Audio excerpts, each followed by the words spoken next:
Ouais, salut à tous, c'est Sturi, bienvenue pour ce SmackDown Recap. Dans la nuit du 27 novembre au 28 novembre, c'était SmackDown, c'était le SmackDown d'après Survivor Series, nouveau programme, nouvelle énergie, et puis justement, en parlant d'énergie, vu que j'avais dit que c'était pas si mal, alors je pars plutôt confiant pour cet épisode de SmackDown, qui va distribuer de nouvelles cartes, mettre en place les nouveaux programmes pour TLC, qui je le rappelle, se déroulera dans la nuit du 20 au 21 décembre. Mais avant de se lancer, pleinement, un rendez-vous à prendre sur la chaîne C'est ça le catch. J'aime bien, on sait des rendez-vous, c'est toujours bien. Enfin, sur la chaîne C'est ça le catch, non en fait, parce que ça va commencer lundi soir 20h, ou même je peux quasiment vous annoncer que chaque lundi à partir de 20h, je compte, voilà, me trouver une petite plage horaire pour vous faire un coucou sur Twitch, twitch.tv Sturi316, ou désormais, c'est officiel, chaque lundi, on fera une émission, enfin un truc dédié, vraiment catch. Donc ça sera du Sporkle, peut-être des on regarde du catch, sauf les lundis de lendemain de pay-per-view, parce que je serai encore peut-être en train de bosser sur le cas s'est passé. Quasiment chaque lundi, on essaiera de se faire une session Twitch. Donc c'est enfin je trouve un créneau peut-être un peu régulier sur le bon vieux Twitch. Ça vous fait plaisir? Mais moi ça me fait plaisir. Et l'autre rendez-vous à prendre, il sera lui bien sur la chaîne C'est ça le catch. Ça sera le dimanche 6 décembre à partir de 20h, là aussi en compagnie de Ludivine, Flo et de Rabi. Il y aura un mini SKO de NXT TakeOver Wargames, mais on va rejouer. Il y aura un nouvel épisode des Catch Show Quiz où Flo remettra son championnat en jeu dans une, je pense, une très très belle et très très grande session de devine à qui il est statut, devine à qui il est quelque chose. Du juste prix, très important. Alors là j'ai trouvé des nouveaux articles, ça me tarde de vous les proposer et de vous les faire deviner en termes de prix, on va bien se marrer. Donc un rendez-vous rempli de fun, dimanche à partir de 20h sur la chaîne C'est ça le catch, évidemment. Bon allez, SmackDown Recap. Qu'est-ce qui s'est passé? Déjà, c'est Jey Uso qui va ouvrir SmackDown. Eh ouais, Jey Uso qui vient au ring, il a un nouveau t-shirt, comme ça le met un petit peu en valeur. Je sais que c'est une période où on met ses t-shirts en valeur, hein, on approche des fêtes de fin d'année, puis il y a le Black Friday, tu vois, aux États-Unis. Et Jey Uso, il voit beaucoup de messages, tu vois, pour l'Undertaker. Mais est-ce qu'on parle à un moment du Big Dog, qui est le meilleur des meilleurs, qui est le plus grand champion de tous les champions? Et bah justement, le Big Dog s'amène au ring. Mais en voir l'expression sur son visage, il est pas des plus ravis. Hein. Même s'ils se sont fait un câlin sur Survivor Series, Roman Reigns, il a pas trop apprécié le fait que Jey Uso vienne lui apporter son aide sans qu'il lui ait demandé quoi que ce soit, il lui a demandé de rester à la maison, de s'en aller. Il a dit va-t'en. Donc il va lui refaire la morale sur si t'es pas capable de te faire respecter au sein de ta propre équipe des Survivor Series, bah les gens ne te respectent pas toi, ils ne me respectent pas de moi de ce fait, ils respectent pas les Samoans. Alors il est pas sympa, Roman Reigns, parce que ça fait 5 jours, il est resté sur le câlin là, et finalement pas câlin, le câlin ça comptait pas, c'était pour du beurre. Bon, Jey Uso il va devoir se reprendre en main, il va remonter la rampe d'entrée, et justement il y a Otis qui se pointe parce que Otis il a un match prévu contre Baron Corbin, qui d'ailleurs reste du programme qui a été annoncé uniquement sur les réseaux sociaux de WWE. Faire la promo bien à l'avance, ça n'intéresse personne. Bryan affrontera Sami Zayn. Voilà, pas le titre en jeu, mais quand même, belle affiche. Et là aussi, pas de titre en jeu, les Street Profits contre Dolph Ziggler et Robert Roode. Donc un parfait terrain, tu vois, pour nous installer des beaux théorèmes d'euros. Mais oh, on n'a pas le temps de respirer. Il y a Otis qui se fait attaquer par Jey Uso, qui est en train de le massacrer avec une chaise. Et Chad Gable, hein, voilà, qui est venu aider Otis à remonter la rampe. Il n'est pas venu prendre sa défense pendant qu'il se faisait attaquer, mais et ça, c'est juste diffusé pendant le petit instant replay commercial. Alors tu me diras, Chad Gable, il a eu plus de temps d'antenne que Aleister Black, qu'on n'a pas revu. Alors Aleister Black, non, l'équipe créative a rien pour lui. Apparemment, c'est même pas une question de Zelina Vega ou autre, c'est vraiment que les créatifs n'ont absolument rien à lui donner. Rien pour le construire. Mec, j'ai peur que tu t'assoies sur ton contrat et que t'attends que ça se passe, là. Là, ça craint. Et l'autre absence, tiens, autant en parler tout de suite. Là, alors là, les créatifs n'ont strictement rien pour toi, et c'est un peu une surprise, c'est Lars Sullivan. Le fric. Il nous faut absolument du fric. Ah non, il faut absolument pas de fric, visiblement, parce que là, ça fait 2 semaines d'affilée qu'on n'a pas Lars Sullivan. Ils lui ont écrit un retour plutôt fracassant, où il a dépecé tout le monde. 2 entrevues avec Michael Cole et Corey Graves sur les origines de ce nom, le fric, de sa haine intérieure, tout ça. Je me suis dit, bon, après les Survivor Series, il faudrait réécrire Lars Sullivan. Rien du tout. Alors là, par contre, ça, c'est très étonnant. Bon, ça devrait pas m'étonner qu'on en arrive là, mais la vache, pauvre Lars Sullivan. Enfin bon, pauvre, hein.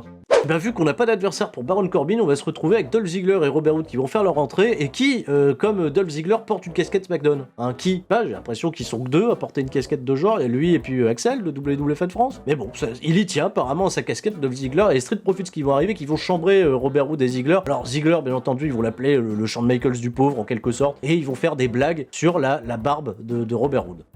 Un scénario de match un petit peu étonnant où Montesford très vite va commettre une erreur, il va tenter son finish, voilà, son frog splash depuis les ciels pour atterrir dans une piscine vide, puisque Dolph Ziggler va l'esquiver, il n'a pas suffisamment été amoché pour y arriver. Après je dis schéma de match un petit peu étonnant, mais vous vous doutez bien que pour ce cut-off plus, on est parti à la pub. Et tu vois, pour tous ces matchs où on attend généralement, tu vois, le hot tag, l'arrivée d'Angelo Dawkins, non, en fait, il va y avoir une méga hit sur Montesford, il y aura quelques petites interventions, voilà, de ci, de là, de Angelo Dawkins, et Montesford va se faire piéger avec un roll-up de la part de Robert Roode, et c'est un beau théorème de Raw qui est appliqué, où les champions qui ne défendent pas leur ceinture viennent de perdre un match et justifieront d'un match de championnat, je pense, contre les Street Profits un petit peu plus tard, si vous y croyez, en Dolph Ziggler et Robert Roode. De toute façon, c'est cette profondeur de roster dans cette division tag qui va poser, je pense, bien des problèmes. Match honnête, voilà, c'est un match décent, et avant de passer à ce match totalement fou entre Daniel Bryan et Sami Zayn, on va retrouver Kayla Braxton en interview avec toute la famille Mysterio, et visiblement, l'épisode Seth Rollins est désormais derrière eux, ils vont pouvoir avancer, se bâtir de nouveaux objectifs, tous ensemble, en famille, avec le beau-fils, qui a été bien accueilli, visiblement. Et il y a Baron Corbin.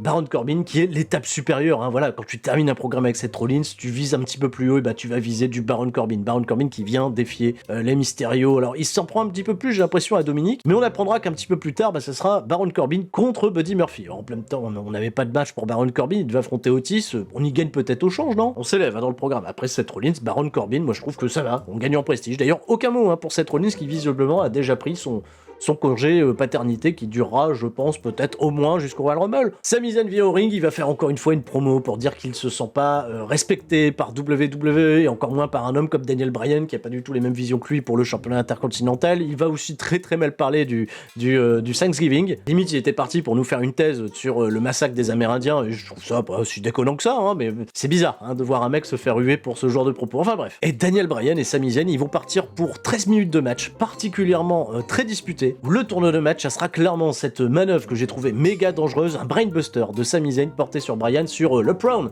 sur le bord du ring, avec tous les bumps totalement fous que se prend Daniel Bryan sur la nuque. Ils ont été nous mettre ça comme ça sur un show télé où le titre est pas en jeu.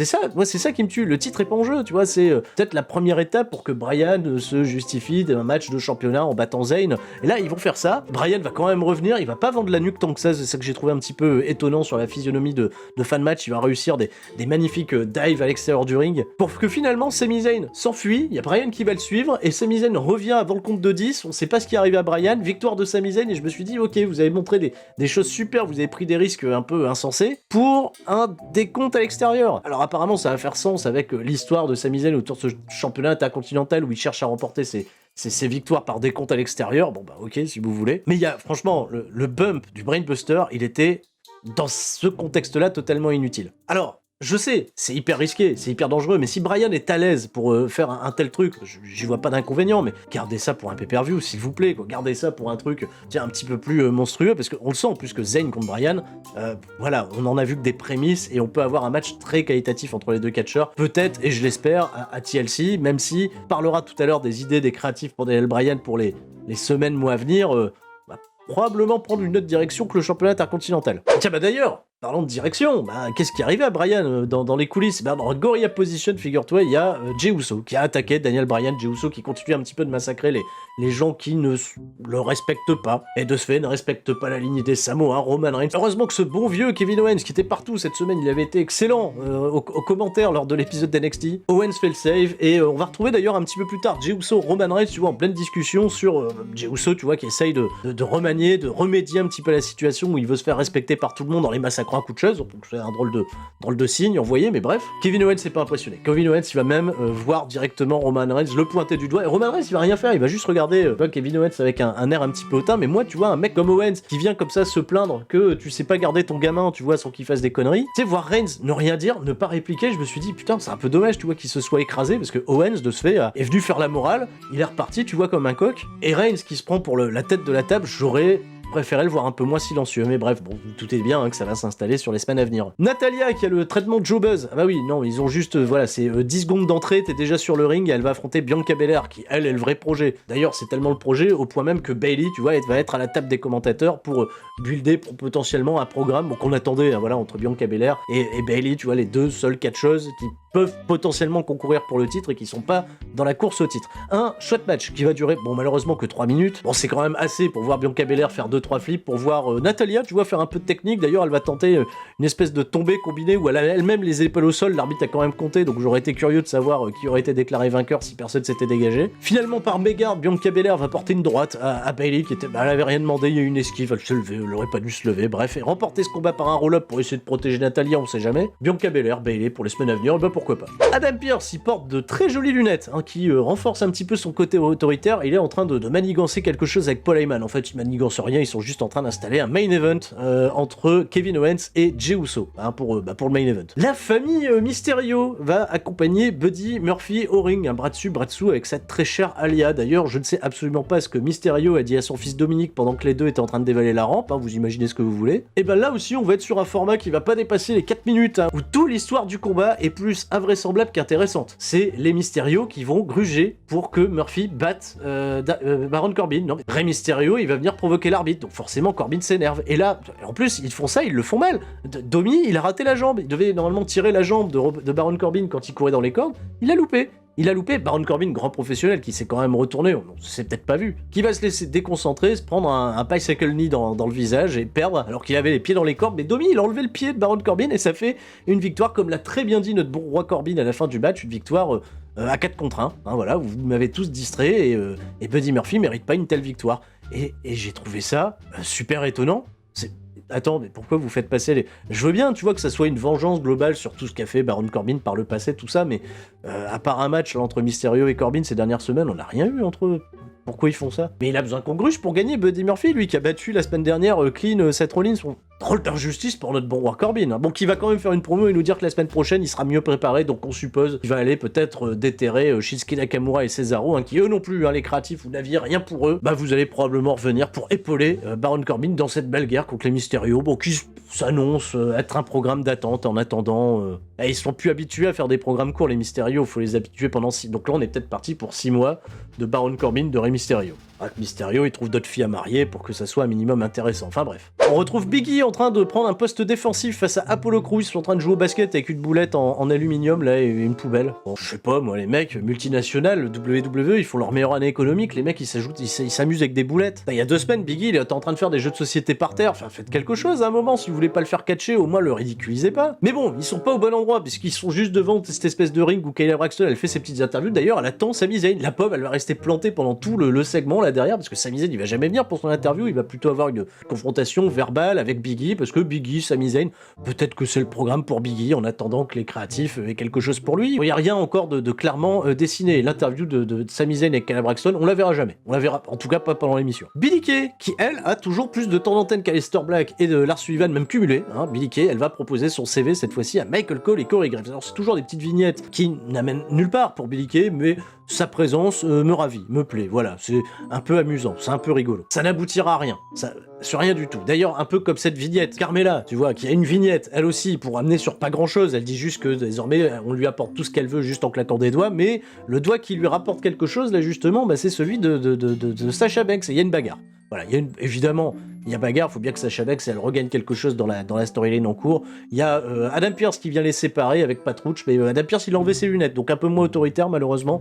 Les lunettes sont pas restées bien fortes. Il y a une publicité avec les Street Profits et Bianca Belair pour le Black Friday, voilà. Maintenant, je les commente, les publicités, on sait jamais, il a failli y avoir un changement de championnat 24/7 à Raw, donc je commente maintenant les vignettes de pub. Donc des promotions, Black Friday sur le site www.com, donc l'Euroshop, ou alors, il y a également des promotions actuelles sur la chaîne CSL Catch, au moins jusqu'au Raw Recap. Ah oui, attends, il y a une boutique pour avoir un beau t-shirt comme ça. Bien sûr qu'il y a une boutique, et puis tous les t-shirts que vous voyez là en dessous de la vidéo, moins 15% avec le code 6 ans, puisque la chaîne CSL Catch fête ses 6 ans, avec moins 15%. Au moins jusque le mardi du Raw Recap là qui arrive, on va être le combien? On va être le 31 novembre. Ça existe le 31 novembre? Non, ça n'existe pas. Ça sera donc jusqu'au 1er décembre. 1er décembre. Voilà, comme ça tout le monde restera fort et beau, moins 15% sur toute la boutique, profitez-en. Et le main event, Jey Uso contre Kevin Owens. Il n'y a pas grand chose de notable niveau in-ring, les deux catcheurs sont un peu plus agressifs que d'habitude. Je retiendrai surtout l'incroyable performance de Paul Heyman.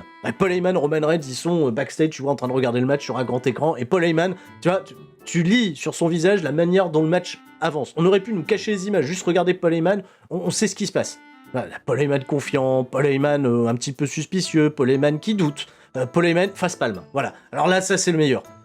Paul Heyman, il faut qu'il finisse avec ça, il est incroyable. Donc grosso modo, pendant le match, qui est pas mal, hein. C'est pas du trop mauvais catch qui va durer 12 minutes. Ça va être une victoire de Kevin Owens par disqualification parce que Jey Uso à un moment pète un câble, va chercher sa chaise, il veut démolir tout le monde à coups de chaise. C'est peut-être ça le grand projet pour faire respecter les Samoans, des coups de chaise, enfin bref. Owens va réussir à renverser la vapeur, il va porter un stunner sur Jey Uso, puis voilà, il va le massacrer du côté de la table des commentateurs, il va balayer la table, il va s'asseoir au bout de la table Kevin Owens et il va provoquer Roman Reigns en lui disant regarde, qu'est-ce que tu vas faire là, je suis assis en haut de la table, hein, tu m'impressionnes pas, j'ai pas peur de toi, et le programme Kevin Owens, Roman Reigns va naître probablement pour découler à TLC. De la curiosité, comme je le dis, sur comment le personnage de Kevin Owens va se développer, va s'écrire 4 ans après la storyline contre Roman Reigns, tu vois, autour du championnat universel. On est reparti pour un tour, sauf que désormais Reigns est heel, Owens est face. Est-ce qu'on va y croire? Est-ce qu'ils vont réussir à installer un suspense? Et quid, voilà, comme je le disais, de tous ces catcheurs qui n'apparaissent pas du tout, en tout cas plus du tout à SmackDown. Aleister Black, Lars Sullivan, Kalisto,